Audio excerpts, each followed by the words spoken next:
말씀 같이 받드리겠습니다. 요한계시록 21장 1절로 7절까지입니다. 나는 새하늘과 새 땅을 보았습니다. 이전의 하늘과 이전의 땅이 사라지고 바다도 없어졌습니다. 나는 또 거룩한 도성 새 예루살렘이 남편을 위하여 단장한 신부와 같이 차리고 하나님께로부터 하늘에서 내려오는 것을 보았습니다. 그때 나는 보좌에서 큰 음성이 울려 나오는 것을 들었습니다. 보아라, 하나님의 집이 사람들 가운데 있다. 하나님이 그들과 함께 계실 것이요 그들은 하나님의 백성이 될 것이다. 하나님이 친히 그들과 함께 계시고 그들의 눈에서 모든 눈물을 닦아 주실 것이니 다시는 죽음이 없고 슬픔도 울부짖음도 고통도 없을 것이다. 이전 것들이 다 사라져 버렸기 때문이다. 그때 보좌에 앉으신 분이 말씀하셨습니다. 보아라, 내가 이 모든 것을 새롭게 한다. 또 말씀하셨습니다. 거룩하여라, 이 말은 신실하고 참되다. 또 나에게 말씀하셨습니다. 다 이루었다. 나는 알파며 오메가 곧 처음이며 마지막이다. 목마른 사람에게는 내가 생명수 샘물을 거저 마시게 하겠다. 이기는 사람은 이것들을 상속받을 것이다. 나는 그의 하나님이 되고 그는 내 자녀가 될 것이다. 종말의 순간에 새하늘과 새 땅이 우리가 살고 있는 이 땅 위에 임하면서 하나님의 음성이 들려오는데 하나님께서 하시는 말씀이 뭐냐면 다 이루었다는 거예요. 근데 오늘 이 다 이루었다는 말이 사실은 2000년 전에 십자가 위에서 예수께서 고통당하시면서 다 이뤘다는 말하고 동일한 단어가 쓰여진 거예요. 이게 참 특이하다. 우리는 지난주에 십자가 위에서 이루어진 그 독특한 사건, 도대체 십자가가 우리 개개인의 삶에 어떤 의미를 갖고 있는가, 정말로 십자가에서 다 이루어지는가, 새하늘과 새 땅이, 이게 참 역설이다 하는 얘기를 우리가 묵상해 보았습니다. 그런데 지난 한 4주 동안의 이 요한계시록 마지막 부분을 정리하면 이렇게 돼요. 신학자들은 이렇게 얘기한다. 하나님이 우리가 살고 있는 이 현실 속에 찾아오셔서 개입하시는 것, 이걸 종말이라 그럽니다. 흔히 통속적으로는 세상이 끝나서 우르르캉캉하고 아메겟돈이 있고 세상이 끝나는 걸 종말이라고도 얘기하는데, 신학자들이 얘기하는 것은 역사 내에 하나님이 개입하시는 것, 이게 종말입니다. 신이 우리 삶에 들어오는 것. 그런 의미에서 내가 만약에 가슴을 열고 십자가에서 내 인성이 죽고 내 속에 정말로 하나님의 신성이 들어서 하나님이 나와 더불어 살아간다면 그걸 종말론적인 삶이라고 얘기할 수 있다는 거예요. 그렇게 되면 하늘의 질서가 장차 완성될 그 징서가 이미 우리 안에서 시작되는 거죠. 그래서 이거를 불트만이라는 신학자는 뭐라고 얘기하냐면 already but not yet. 이미 하나님의 나라는 우리 가운데 시작되었다는 거예요. 이미 시작됐는데 아직 종결되지 않았다. 이게 이제 소위 실존주의 신학자들이 얘기하는 얘기고, 오늘 성경 자체는 뭐 그렇게 복잡한 얘기를 하는 게 아니고 새하늘과 새 땅이 우리가 살고 있는 이 세상 속에 덧입혀지는데 이때 다 이뤘다고 주님이 얘기하시면서 우리의 눈물을 거둬줄 거다 하는데 이게 언제냐, 이게 우리의 관점입니다. 흔히 우리가 생각하는 거는 자꾸 미룬 다음에 우리는 죽은 다음에 천당 가는 것만 자꾸 얘기하는데, 요한계시록을 가만히 보면요, 계시록 맨 마지막 절에는 어떻게 되어 있냐면 주 예수여 어서 오소서 이렇게 되어 있습니다. 여러분들은 주님이 빨리 오기를 정말로 사모합니까? 세상이 확 끝났으면 좋겠습니까? 근데 오시면 세상이 끝이 아니라 그분과 더불어 사는 거라는 거예요. 이게 이제 종말론의 독특한 사유인데, 우리가 몇 가지 오해를 시킨 게 있어요. 2가지 정도 오해를 크게 했는데 2가지 오해에 대해서 잠깐 얘기를 하고 우리 결론으로 가면 좋을 것 같아요. 첫 번째 오해는 뭐냐면 기적에 대한 오해예요. 우리 예수 믿는 사람들이 기적에 대해서 상당히 기대하고 갈증이 있는 것 같아요. 무슨 얘기냐면 이렇게 팍 이루어지기를 바라는 거예요. 주님이 오셔서 네 죄를 사했다. 그 시로 병이 나았다. 이거 굉장히 기대하는 것 같아요. 특히 우리가 기대하는 기적 중에 구약에 보면 사람들이 홍해바다가 쫙 갈라지고 자기를 따라도 원수들이 물에 빠져 죽는 그 희열의 장면, 그 다음에 요단을 물이 막 철철 넘치는 허리까지 차는 물을 쫙 막아주시고 요단을 건너가는 거. 그 다음에 교회 건축을 하고 싶은 목사님들 또는 비즈니스를 새로 하고 싶은 분들은 그 집 근처에 가서 7번 반을 매일 도우는 거. 여리고성이 확 무너지기를 기대하는 이런 기적들을 상당히 기대하는데 인생에 그런 거 있으면 참 좋죠. 그런데 무슨 오해냐면 상상해 보세요. 여러분들이 매일 요단을 건너야 된다고 생각해 봐요. 그 다음에 매일 여리고성을 돈다고 생각해 봐요. 그럼 뭐 해야 되죠? 요단만 건너. 야, 물이 막혔다. 야, 우리가 다 건넜구나. 신난다. 했어. 그 다음날도 또 요단을 또 건너야 돼. 또 건넜어. 야, 신난다. 제가 보면 한 10번 지난 다음에 여러분들 별로 신나지 않고 이것도 고역으로 느껴질지 몰라요. 이게 기적이 주는 양면성입니다. 여리고성이 무너졌어. 7번 반을 돌았는데 처음에 진가민가하고 돌았을 거예요. 어쩌면 여호수아가 요단을 건널 때 맨 앞장서면서 자기가 제일 불안했을지도 몰라요. 이게 물이 하다가 확 내려오면 야, 이거 쪽팔리는 거 아닌가? 내 리더십이 다 깨지는 게 아닌가? 어쩌면 그들 중에서 유일하게 홍해바다가 갈라지는 걸 본 2사람 중에 한 사람일 거라고요. 그러니까 40년 전의 기억을 떠올리면서 되겠지 하면서도 그 진감인가하면서 갔는데 기적이라는 건 첫 번째 맛봤을 때 감격이 있는 거지. 또 하면 감격이 조금씩 떨어지고 한 10번만 반복되면 그럼 기적이 아니에요. 그 다음에 여리고성이 무너진 건 매일 여러분들 인생의 기적이 여리고성 무너뜨리는 기적이 일어난다고 생각해요. 그건 기적이 아니에요. 그 다음에 뭐 하는 거예요? 근데 여러분들은 기도 생활하면서 환희, 열정, 감격 그것 맛보면 그것만 계속 하려고 그래. 신앙을 예수님 오셔서 계속 이것만 해주기를 바라는 신앙을 갖고 있다 얘기예요. 여리고성을 무너뜨리고 요단을 건너가게 하고 홍해바다를 갈린 이유는 어디 있냐면요. 가나안 땅에 들어가가지고 거기서 이제는 종살이 하던 사람들이 유목민족들이 이제는 포도 농사해야 되고 올리브를 키워야 되고 밀을 키워야 되는 농부로 변신하는 거예요. 농부로 변신하면 어떻게 되느냐? 동네 사람들이 하는 거 그대로 따라가거든요. 술잔도 붓고 달 보고 절도 하고 별 보고 빌기도 하고 이런 짓 하지 말라고 하나님께서 기적을 먼저 보여주신 거예요. 그리고 이제 이른비가 오면 딱딱하게 굳었던 땅이 일주일 내내 비가 오거든요. 그럼 일주일 내내 비 오면 뭐래요? 아이고, 이 비가 언제 그치나. 한탄하고 있을 게 아니에요. 일주일 동안 뭐하냐? 농기구를 갈고 닦고 부러진 데가 없나 준비하고 있다가 비가 딱 그치면 빨리 나가서 땅을 파야 그 딱딱하게 돌같이 굳은 땅이 겨우 파지고 거기다가 씨를 뿌리고 기다리면 그 다음에 싹이 나는 거거든요. 싹이 나서 많이 곡식을 거두면 대충 비어서 먹고 많이 흘러놓으라는 거예요. 고아와 과부와 지나가는 나그네가 먹게. 그렇게 하면서 하나님이 기대하시는 건 뭐냐? 사람이 인자하고 넉넉하고 남을 배려할 줄 알아야 된다는 거예요. 너 혼자 먹고 사는 게 아니라는 품성을 주고 싶었던 거예요. 근데 그걸 잊어버리고 사람들이 뭘 기대하냐면 맨날 홍해바다만 건너고 싶어요. 농사도 그냥 딱 해가지고 촥 자라는 이것만 기대하고 있어요. 땀을 흘려야 되는 거예요. 고생해야 되는 거예요. 준비해야 되는 거예요. 그러면서 아버지의 마음을 배워가고 아버지의 품성을 해가야 되는데 우리는 이걸 오해하고 야, 여리고성이 7번 반에 무너졌다. 신앙은 그런 걸 기대하는 게 아니라고요. 신앙생활이.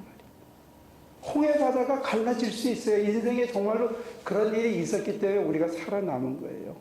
요단을 건너는 기적이 있었기 때문에 우리가 이 자리에 있어요. 그것도 맞아요. 그러나 맨날 요단만 걷고 맨날 여리고성만 무너뜨리는 게 아니고 정착해서 매일 아침에 눈 뜨고 그 감격을 아는 채 하나님의 도와주실 것을 믿고 이게 내 게 아니고 하나님의 것이니까 열심히 일하고 남는 것을 넉넉하게 나누는 그런 일들을 통해서 우리 속에 하나님의 품성을 회복하려는 것. 이게 하나님의 기대고 그렇게 눈을 뜨고 하루를 시작하면 하루가 다 새로운 거예요. 제가 추신수 선수라는 사람이 인터뷰하는 걸 봤어요. 그랬더니 어느 날 하루에 6번 나가서 타석에 섰는데 6번을 출루한 적이 있었대요. 야, 그건 진짜 대단한 거예요. 6번 나갈 기회도 없지만 6번을 다 출루했다. 그래서 그날 사회자가 물어봤어요. 야, 그러면 신나서 한잔 했겠네요. 무슨 잔치라도 했겠네요. 아니요. 안 했다는 거예요. 왜 안 하냐? 그 다음날도 또 게임이 또 있다는 거예요. 이게 평범하게 사는 우리들하고 뭔가 나름대로 자기 분야의 성공을 이룬 사람의 차이예요. 하루가 새로운 캠퍼스가 주어지는 것 뿐이에요. 평범한 사람들은 어제의 기억에 얽매여서 오늘을 개판을 치는 거예요.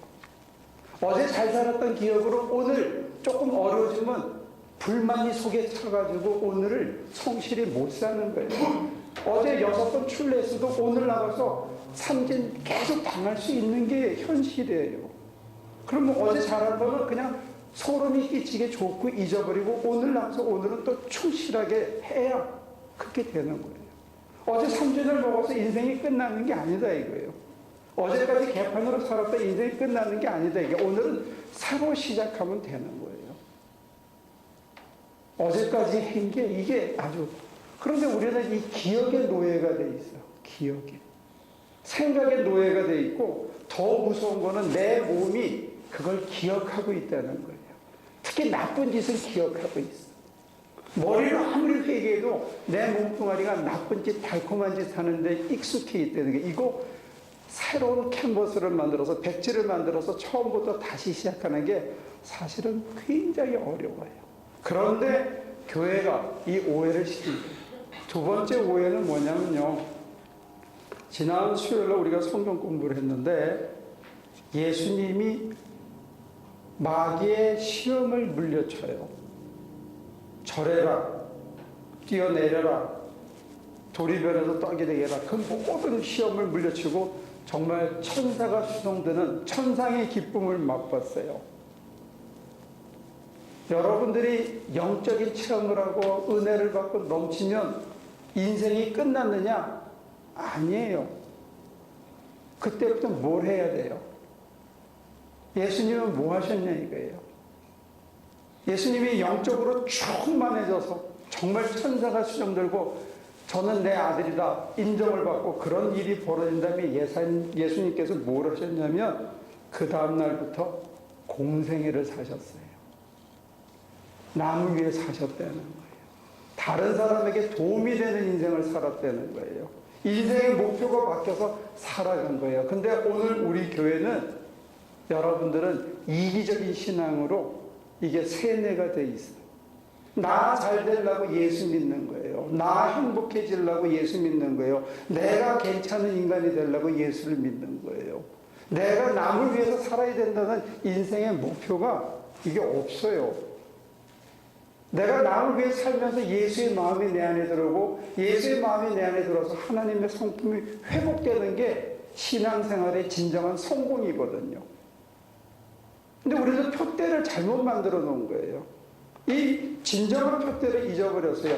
표대이신 예수님이 사셨던 삶의 길이 우리의 표대가 아닌 게 된 거예요. 이게 오해예요. 이 오해 때문에, 이 잘못된 기억 때문에, 잘못된 집단적 기억 때문에 교회라는 공동체가 마련한 이 집단적 기억이 지난 4, 50년 동안 삐뚤어짐을 통해서 저와 여러분들이 희생양이 된 거예요. 무슨 희생이 됐냐? 목표가 저긴데 뒤로 가게 만들었어. 당장이야 달콤하죠. 내가 잘 되면, 내 병이 나으면, 내 문제가 해결되면 얼마나 좋아요. 그러나 산다는 것 자체는 문제 덩어리예요. 살다 보면 감기 났다가 또 걸리고 다른 병 낫고 나면 또 수술해야 되고 수술하고 난 다음에 다 깨끗해지냐? 아니야, 또 아파요. 인생이라는 게 아프고 힘들고 고난스럽고 이 모든 거의 연속이라고요. 근데 우리는 문제만 해결하려고 그래요. 근데 문제를 왜 주시느냐? 왜 난간을 왜 주시느냐? 어렵고 힘든 일을 통해서 하나님께 매달리고 기도하고 하나님의 힘으로 내가 그걸 극복하면서 하나님을 향한 신뢰가 커지는 거예요. 그리고 절대로 내가 망하지 않는구나. 소망이 생기는 거예요. 그리고 내 인생을 사랑하기 시작하는 거예요. 믿음과 소망이 자라는 거예요. 그 다음에 이게 내 힘으로 된 게 아니니까 내가 험불해지죠. 이게 내 게 아니니까 지나치게 애착을 갖지 않죠. 여유가 생기죠. 이런 거룩한 품성들이 우리 속에 오라고 하나님께서 기회를 주신 거라고요. 그러니까 우리가 좋다고 그러는 것, 싫다고 그러는 것, 피하고 싶은 것, 즐기고 놓고 싶지 않은 그 모든 것들이 사실은 가치 중립이에요. 우리는 대부분 아름다운 건 좋은 거, 좀 더러운 건 나쁜 거, 이렇게 둘로 쫙 갈라놓고 이거를 찾아야 된다고 길을 써요. 근데 그건 맨날 홍해바다 갈라지고 요단 갈라지고 그냥 적각꿀이 계속 나오고 해봐요. 뭐 하게 되나 여러분들이? 꽁보리가 타게 돼요. 여러분들이 누우면 이렇게 툭 떨어져서 편편한 침대에서 자면 맨날 잠이 잘 올 것 같아요. 양 몇 마리 지나가나 밤새도록 그것에다가 좋은 침대에서 이리 굴르고 저리 굴르고 갈 수 있어요. 우리 선교 가지고 모래바닥에 침낭도 제대로 못 깔고 자도 사람들이 난 자다가 깼는데 이건 탱크 소리보다 더 심해. 근데 어디서 그 속에서 잠을 잘 수 있는지 난 이해가 안 가더라고. 그래도 잠만 사는 거야. 그리고 그 다음날 또 멀쩡히 살아가지고 하는데 우리가 갖고 있는 환경이라는 게 꼭 우리를 지배하는 게 아니라는 거예요. 환경을 소유한다고 해서 우리의 인생이 확 달라진다는 거, 이게 집단 최면입니다.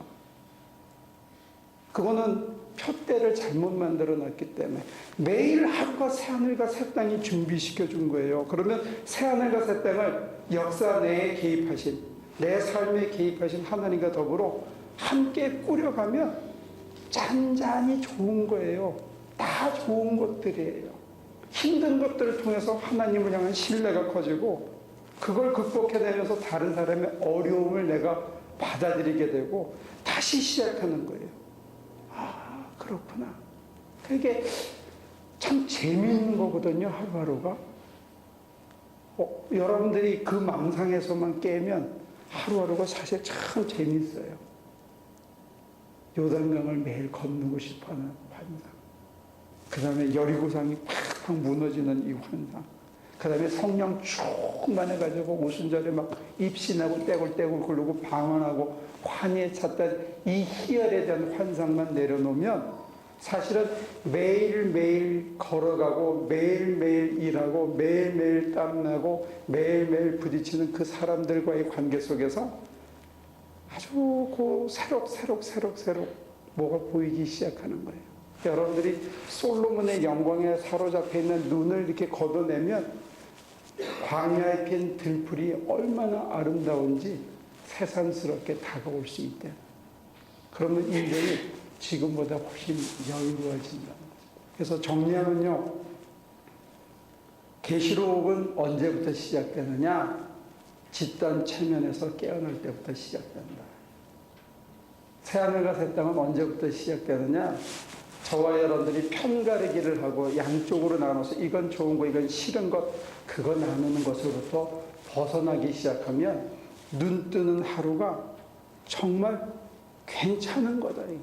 하나님께서 좀 아프게 할 때는, 위를 아프게 할 때는 조금 덜 먹고 당뇨 걸리지 말라고 했나 보다. 하나님께서 좀 가난하게 하실 때는 나를 좀 겸손을 가르치시나 보다. 감사를 좀 가르치시나 보다 하고 겸손과 감사를 내 속에, 내 몸에 새기기 시작하면 그런 것들을 받아들이고 세월을 지나다가 보면 그게 5년이 되고 7년이 되고 10년이 된 다음에 뒤돌아보면 여러분들에게 굉장한 선물이 하나 주어졌다는 거예요. 그 선물이 뭐냐? 저와 여러분들을 다른 사람들이 봤을 때, 아, 저 사람 괜찮은 인간이다. 저 사람은 좀 믿을만하다 하는 그런 평가를 받을 수 있는 인간으로 되어지는데, 그게 주어진 백지를 한 장, 한 장, 한 장, 한 장, 한 장, 한 장 쌓아서 한 10년 지나면 이 정도 두께가 됩니다. 여러분들이 한 페이지씩 이걸 읽으시면 10년 딱 걸려요. 이 정도 되면 믿을 만한 인간이 되는 겁니다. 여러분들은, 저는 사실 주님한테 좋은 초대를 받은 거예요. 부담스럽지 않잖아요. 하루에 한 페이지 읽고 하루에 한 페이지를 내 속에 쌓는 거. 그건 그렇게 힘든 게 아니에요. 우리가 너무 큰 걸 기대하고 갑자기 이루어지는 걸 하니까 못하는 거고, 너무 멀어 보이는 거지만 하루에 한 페이지를 쌓아서 10년을 쌓았을 때 우리가 다른 사람한테 이렇게 보인다. 그건 할 만한 일이죠. 여러분과 제가 나 위해서만 살기 시작하면 10년 아니라 100년을 쌓아도 이런 걸 쌓을 수가 없죠. 여기에 나와 있는 모든 얘기는 하나님이 나를 위해서, 여러분들 위해서 어떻게 하셨는가요. 그리고 뛰어난 믿음의 사람들이 하나님을 위해서, 다른 인간들을 위해서 어떻게 살았는가 하는 기록이 여기에 있거든요. 저와 여러분들이 만약에 이 기록처럼 인간이 변해간다면 저 속에, 여러분들 속에 이미 새하늘과 새 땅이 완성돼 가고, 주 예수여 어서 오소서 하고 내가 간절히 간구하더라도 이미 내 안에 계셔서 너 참 나 많이 닮았구나. 네 마음이 곧 내 마음이고, 네가 하는 게 곧 내가 하고 싶었던 걸 네가 날 위해서, 다른 사람을 위해서 하고 있구나. 야, 참 고맙다. 이런 칭찬이 저와 여러분들에게 임하게 될 줄로 믿습니다. 이게 우리에게 하는 표대라는 것 기억하시면 좋겠습니다. 기도하겠습니다. 하나님, 우리를 살려주셔서 여기까지 왔는데 우리가 살아온 인생의 목표가 너무나 자기중심적이고 너무 이기적이고 너무 엉뚱한 것을 바라보며 살아왔습니다. 새하늘과 새 땅이 매일 주어지는 것이며 우리에게 매일 이미 주어졌는데 누리지 못하고 살았음을 고백합니다. 하루가 얼마나 소중한 것인지, 옆에 있는 친구들이 얼마나 소중한 가치가 넘치는 사람들인지 다시 바라보게 하고 다시 손을 내밀게 하시고 다시 끌어안을 수 있도록 우리를 도와주옵소서. 우리에게 주어진 이 귀중한 것들 정말 아끼고 잘 사용해서 많은 사람과 하나님께 도움이 되는 인생이 되도록, 재물이 되도록 사용하게 하여 주옵소서. 예수님의 이름으로 기도합니다.